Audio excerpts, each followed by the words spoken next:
नमस्कार दोस्तों, crescent education classes में आप सभी का स्वागत है। दोस्तों आज की वीडियो काफी स्पेशल होने वाली है क्योंकि दोस्तों आज की वीडियो में हम आपको मिलाने वाले हैं उन स्टूडेंट से जिन्होंने प्रवक्ता के एग्जाम को ना सिर्फ क्लियर किया बल्कि इसमें रैंक 1 भी प्राप्त की है। हम बात कर रहे हैं प्रज्ञा त्रिपाठी की, जिन्होंने प्रवक्ता गणित के एग्जाम में रैंक प्रथम प्राप्त की है। इन्होंने ना सिर्फ यूकेपीएससी के एग्जाम को क्लियर किया है, इन्होंने एलटी गणित के एग्जाम को भी क्लियर किया है। इसके अलावा इन्होंने डीएसएसबी टीजीटी को भी क्लियर किया है।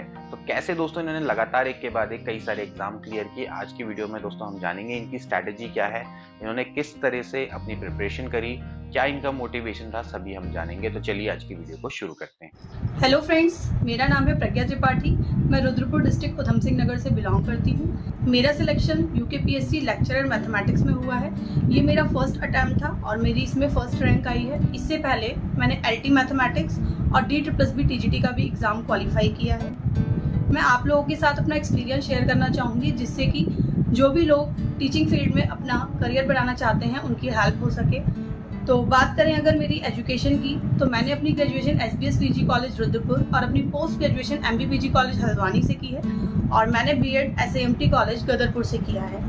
सबसे पहले मैं आप लोगों से ये कहना चाहूँगी कि चाहे सिर्फ टीचिंग का ही फील्ड नहीं, कोई भी फील्ड हो, अगर हमें किसी भी फील्ड में सक्सेस होना है तो सबसे पहले तो हमारा एम क्लियर होना चाहिए कि हमें करना क्या है। मैं अगर अपनी बात करूँ तो मुझे क्लास 5th या 6th से ही पता था कि मुझे टीचर बनना है। जैसे कि हम स्कूल जाते थे तो वहाँ अपनी टीचर्स को देखते थे या सर को देखते थे तो लगता था कि बस यही बनना है हमको भी। तो उसी की तरीके से जब पता था कि शुरू से जाना ही टीचिंग लाइन में, तो मेरा पहले से ही डिसाइड था कि मुझे 12th करना है, देन मुझे BSc करनी है, फिर MSc करनी है, फिर BEd करना है। तो जब ये चीज़ें क्लियर थी कि लाइफ में करना क्या है, तो पहली बात तो गैप जैसी चीज़ नहीं हुई बीच में। और जब BEd कंप्लीट हुआ 2020 में, तो उसके बाद मुझे लगा ऐसा कि अब मुझे अपनी तैयारी को और स्ट्रॉन्ग करना चाहिए। तैयारी तो हालांकि साथ में चलती रही, क्योंकि टीचिंग लाइन एक ऐसी लाइन है जिसमें ज़्यादा से ज़्यादा जो हम पढ़ते हैं उसी से रिलेटेड हमारे एग्ज़ाम में भी आता है। अगर मैं बात करूँ अपनी स्ट्रैटेजी की, जो मेरा एक्सपीरियंस रहा है LT लेक्चरर या फिर DSSB TGT एग्ज़ाम्स को लेकर, तो सबसे ज़्यादा इम्पॉर्टेंट तो NCERT है। NCERT के बिना हम इन एग्ज़ाम्स में कुछ नहीं कर सकते। और NCERT बुक्स जो हैं वो हमें सुनने में तो ऐसा लगता है कि बस 11th-12th की NCERT, लेकिन जब हम उसे ठीक से पढ़ें तो कई बार, हर बार ऐसा लगता है कि जैसे कि हम कुछ नया सीख रहे हैं। तो उस पर बहुत अच्छी कमांड होनी चाहिए NCERT पर। उसके बाद मेरा एक्सपीरियंस ये कहता है कि NCERT कंप्लीट हो जाने के बाद NCERT एग्जाम्पलर बुक भी आती है, तो उस पर हमारी कमांड अच्छी होनी चाहिए। उसके बाद फिर RD शर्मा या फिर और कम्पिटिटिव बुक अगर आप कुछ फॉलो करना चाहें तो वो ज़्यादा बेटर रहेगा। बट अगर NCERT के कंसेप्ट पूरे क्लियर हैं और NCERT एग्जाम्पलर से हमने क्वेश्चंस कर रखे हैं, तो एग्ज़ाम को देखकर कुछ ऐसा नहीं लगता कि इसमें कोई नया क्वेश्चन है या फिर हम इसे नहीं कर पा रहे या फिर ये ऐसा कैसे हो गया। 11th-12th की NCERT करने के बाद फिर बात करें अगर ग्रेजुएशन की बुक्स की, तो सबसे पहले तो हम सिलेबस देख लेंगे कि लेक्चरर का जो भी सिलेबस है उसके अकॉर्डिंग जो बुक हमें कोई नई बुक, एक्स्ट्रा बुक या कंपटीशन की बुक लेने की ज़रूरत नहीं है। जो बुक्स हम अपने ग्रेजुएशन में पढ़ते हैं, जो हमने पढ़ी हैं, जो हमारी बुक्स हैं या जो हमारे उस टाइम के नोट्स हैं, उससे ज़्यादा हेल्प हमारी कहीं से नहीं हो सकती। तो मैंने भी वही किया था। मैंने जैसा कि कुमाऊं यूनिवर्सिटी से BSc किया है, तो मेरी जो उस टाइम की बुक्स थी, मैंने उन्हीं बुक्स में जो भी सिलेबस के अकॉर्डिंग जो बुक्स यूज़ होनी थी उसी से मैंने अपनी प्रिपरेशन को आगे बढ़ाया।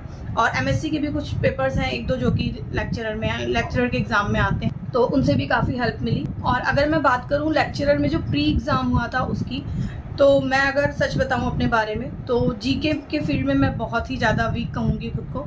मेरे को इतनी ज़्यादा नॉलेज नहीं थी, क्योंकि शुरू से, जैसा कि मैंने आप लोगों को बताया कि मैं शुरू से ही टीचिंग लाइन में जाना चाहती थी, तो मेरा ज़्यादा फोकस अपने सब्जेक्ट पे ही रहा हमेशा। पर जैसा कि जब पता चला कि प्री एग्ज़ाम होना है और उसमें GK आनी है, तो थोड़ा सा ऐसा तो लगा कि शायद नहीं हो पाएगा, क्योंकि भले ही सब्जेक्ट कितना भी अच्छा हो, बट पहले तो प्री क्वालिफाई करना है, उसके बाद हम मेंस में जा पाएंगे। फिर भी मैंने हिम्मत की। मैंने सोचा कि अगर आज मैं ये सोचूंगी कि इसमें GS आनी है या GK आनी है और मैं इसे छोड़ दूं, हालांकि उस टाइम पे मेरे पास ऑप्शन था कि मैं LT की प्रिपरेशन पे ज़्यादा ध्यान दूं, बट फिर मैंने ये सोचा कि जब मैंने जाना ही इसी लाइन में है, तो आज नहीं तो अगली बार मुझे प्री एग्ज़ाम से तो गो थ्रू होना ही पड़ेगा। तो मैंने फिर क्या किया, मैंने सिलेबस उठाया, मैंने देखा कि कैसा प्री का एग्ज़ाम आता है। तो मैंने उसमें देखा कि उसमें एप्टीट्यूड के क्वेश्चंस हैं, हिंदी है और पेडागॉजी है, UK है, GK है। तो मैंने अपनी स्ट्रेटेजी अपने अकॉर्डिंग बनाई। जैसे कि मुझे पता था कि मेरा GK वीक है, तो मैंने सोचा कि मैं क्वांट में अच्छा कर सकती हूँ, हिंदी में अच्छा कर सकती हूँ, पेडागॉजी में अच्छा कर सकती हूँ। अब बात आती है UK और GK की। तो उत्तराखंड की अगर बात की जाए तो फिर उसके लिए मैंने परीक्षावाणी फॉलो की थी। जीके की अगर मैं बात करूँ तो उसके लिए मैंने लूसेंट को फॉलो किया था। तो इस तरीके से जो कि मेरा एक वीक पॉइंट था जीके, उस पर मैंने फोकस तो किया, बट उससे ज़्यादा फोकस मैंने उत्तराखंड पे, क्वांट पे, हिंदी पे और पेडागोजी पे किया। तो उससे मुझे ये बेनिफिट मिला कि मेरा प्री क्वालिफाई हो गया। और देन फिर मेंस की जो मैंने प्रिपरेशन की उसकी स्ट्रेटजी तो मैंने आपसे शेयर कर ही दी है। मेंस के लिए सबसे ज़्यादा इंपॉर्टेंट है, मैं एक बार और बता दे रही हूँ, एनसीईआरटी जो कि हम 11th-12th में पढ़ते हैं। इसके बाद एनसीईआरटी एग्जाम्पलर, और इसके बाद आप जो भी फॉलो करना चाहें, आरडी शर्मा या फिर कोई और भी कॉम्पिटिटिव बुक, तो आप कुछ भी फॉलो कर सकते हैं। हाँ, यूथ कंपटीशन की बुक्स में भी मिस्टेक्स हैं, बट क्वेश्चंस काफ़ी अच्छे हैं। उसके क्वेश्चंस कई बार एज इट इज़ एग्ज़ाम में देखने को भी मिलते हैं, तो आप उसको भी फॉलो कर सकते हैं। अगर अब मैं बात करूं एलटी के एग्ज़ाम की स्ट्रेटजी के बारे में, तो जैसा कि एलटी का एक ही एग्ज़ाम होता है और उसमें 30 मार्क्स की पेडागोजी आती है, बचे 70 मार्क्स। तो 70 में से अप्रॉक्स 50 मार्क्स की मैथमेटिक्स आती है और बचे जो 20 मार्क्स उसकी फिजिक्स आती है। तो जब मैंने एलटी के पेपर की स्ट्रेटजी बनाई थी, सोचा था कि हाँ, इसको मुझे क्वालिफाई करना है। तो जब मैंने एलटी का पेपर 2018 में जब एलटी का एग्ज़ाम हुआ था, उस टाइम पे मैं एमएससी कर रही थी, और जब मुझे पता चला कि ऐसे इस तरीके से एलटी का कोई फॉर्म आया और एग्ज़ाम हुआ है, तो मेरे एक सर हैं, उन्होंने एग्ज़ाम दिया था एलटी का, मैंने उनसे पेपर मांगा। और जब मैंने एलटी का एग्ज़ाम देखा तो मुझे उसमें ऐसा लगा कि कितने सारे क्वेश्चंस तो ऐसे हैं जो हमारी बीएससी की बुक से एज इट इज़ आए हैं। तो मैंने वहीं से सोचा कि अगर बीएससी की बुक्स पे कमांड बना ली जाए तो एलटी में जो 50 मार्क्स की मैथ्स आती है वो तो एटलीस्ट ईजी हो ही जाएगी। तो उसके लिए भी वही सेम स्ट्रेटजी रही। मैथ्स के जो 50 मार्क्स हैं, 11th-12th की एनसीईआरटी एग्जाम्पलर और ग्रेजुएशन की बुक्स जो भी उसमें रिलेटेड है, जैसे कि एलटी का सिलेबस ज़्यादा डिफाइन नहीं है, उसमें सिर्फ टॉपिक्स बताए गए हैं। तो मैंने तो यही सोचा था अपने टाइम पे कि अब जब मैट्रिक्स इसमें लिखा हुआ है, मैं एक एग्जांपल दे रही हूँ मैट्रिक्स का आपको, जैसे कि अगर मैट्रिक्स लिखा हुआ है तो मैट्रिक्स 12th क्लास में भी है, मैट्रिक्स ग्रेजुएशन में भी है, तो फिर उसे पूरा ही टोटल मैंने कवर किया था। तो इस तरीके से मैथमेटिक्स की जो 50 मार्क्स है वो तो 11th-12th की बुक से और ग्रेजुएशन की बुक से कवर हो गए थे। अब बात अगर फिजिक्स की जाए, 20 मार्क्स की जो फिजिक्स आनी है, तो मुझे भी उस टाइम पे फील हो रहा था ऐसा कि प्री की भी प्रिपरेशन है, इधर एलटी का भी एग्ज़ाम है, मैथ्स भी करनी है, पेडागोजी भी देखनी है, प्री में इतनी सारी चीज़ें आ रही हैं वो भी देखनी है, और फिज़िक्स का क्या किया जाए। तो मैंने ऐसा सोचा कि मुझे पहले 11th-12th की फ़िज़िक्स क्लियर कर लेनी चाहिए। हालांकि हम पहले पढ़ चुके होते हैं 11th-12th की फ़िज़िक्स, लेकिन जैसा कि हम जब ग्रेजुएशन में पहुंचते हैं वहाँ 3 सब्जेक्ट हो जाते हैं, पोस्ट ग्रेजुएशन में एक सिंगल सब्जेक्ट बचता है, तो कहीं ना कहीं जो हमारा मेन सब्जेक्ट है उस पर फोकस रह जाता है, बाकी सब्जेक्ट छूट जाते हैं। तो फिर मैंने सबसे पहले मैंने इतना ही सोचा था कि 50 मार्क्स की मैथमेटिक्स हो जाए और जो 30 मार्क्स की पेडागोजी है उसमें से कुछ मार्क्स आ जाएँ और कुछ मार्क्स फिजिक्स में से आ जाए, तो एग्ज़ाम तो क्वालिफाई हो ही जाएगा। तो मैंने 11th-12th की ही फिजिक्स प्रिपेयर की थी। ऑनेस्टली मैंने ग्रेजुएशन की फिजिक्स पे ध्यान नहीं दिया था ज़्यादा। वो इसीलिए नहीं दिया था क्योंकि एक तो 20 मार्क्स की फिजिक्स आनी है, तो उसमें से काफ़ी कुछ अगर हम 11th-12th का कर लें तो काफ़ी उसमें से स्कोर कर लेते हैं हम मार्क्स। तो ग्रेजुएशन की फिजिक्स मैंने छोड़ दी थी, बट मैं आप लोगों को एडवाइस नहीं करूँगी कि आप ग्रेजुएशन की फिजिक्स छोड़िए। अगर आप कर सकते हैं तो आपको कंप्लीट प्रिपरेशन करनी चाहिए, क्योंकि एग्ज़ाम के पैटर्न का कुछ पता नहीं रहता है। आप 2018 वाला पैटर्न देखेंगे तो उस पैटर्न में ज़्यादातर सिलेबस ग्रेजुएशन का है, और आप इस बार का पैटर्न देखेंगे तो उसमें ज़्यादातर सिलेबस 11th-12th का है, मुझे ऐसा लगा।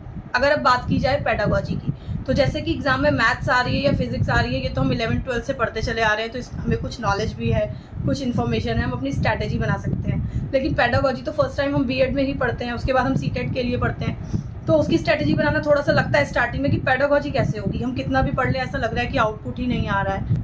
पेडागोजी के लिए जो बीएड में बुक्स हम पढ़ते हैं, first second third fourth semester की जो बुक्स हैं, सिलेबस के अकॉर्डिंग जिस बुक में जो टॉपिक है उसको टिक कर लिया, उससे इंपॉर्टेंट अपने शॉर्ट नोट्स बना लिए और उसको फॉलो किया।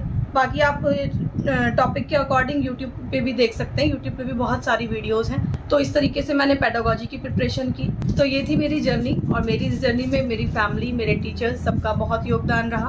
मैं तो यही कहूँगी कि अगर किसी एक का भी योगदान कम हो जाता तो शायद मैं अपने सपने को पूरा नहीं कर पाती।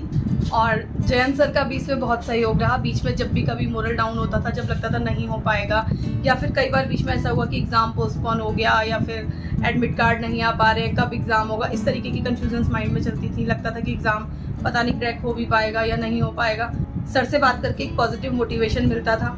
और सर चैनल पे अपनी सीरीज़ चलाते हैं जो कि काफ़ी बेटर, काफ़ी बेनिफिशियल है सीरीज़, आप उनको भी देख सकते हैं। और पेडागोजी, मैथ, सारी सीरीज़ चलाते हैं सर, आप उन सीरीज़ को भी फॉलो कर सकते हैं। और लास्ट में मैं यही कहना चाहूँगी कि अगर आपको लाइफ में सक्सेस होना है तो सबसे पहले तो हमारा एम क्लियर होना चाहिए कि हमें ये करना है। हमको ऐसा कभी नहीं करना चाहिए। वैसे तो आजकल कहते हैं कंपटीशन का टाइम है, आपको सब तरफ ध्यान देना चाहिए, ये बात ठीक है, बट अगर आपका एम क्लियर होगा तो आप उसे जल्दी अचीव कर पाएंगे। तो यही थी मेरी जर्नी जो मैंने आप लोगों के साथ शेयर की है। आप लोगों को भी आने वाले एग्जाम्स के लिए all the best, good luck, thank you so much. तो दोस्तों आप लोगों ने जाना कि किस तरह से प्रज्ञा त्रिपाठी ने लगातार अपनी प्रिपरेशन को बनाए रखा। पहली बार अटेम्प्ट होने के बावजूद भी ये पूरी तरह से फोकस थी, इन्होंने एनसीईआरटी पर ज़्यादा फोकस किया, इनका भी बेसिक पर ज़्यादा फोकस रहा। इन्होंने फिजिक्स में भी केवल 12th लेवल की स्टडी को ही प्रेफरेंस दिया, जो कि मैं पहले से कहते हुए आया हूँ आपको ज़्यादा हाई लेवल पर नहीं जाना है। अगर आपको एलटी मैथमेटिक्स बनना है दोस्तों, तो आपको मैथमेटिक्स पर ज़्यादा फोकस करना होगा। इसके अलावा अगर आप टीचिंग एप्टीट्यूड पर अच्छे हैं तो दोस्तों आपका सिलेक्शन यहाँ पर से हो सकता है। आई होप कि दोस्तों ये वीडियो आपको मोटिवेशन लगी होगी और आपको आगे एग्जाम को क्रैक करने में दोस्तों वीडियो मदद करेगी। तो मिलते हैं अगली वीडियो में, गुड बाय।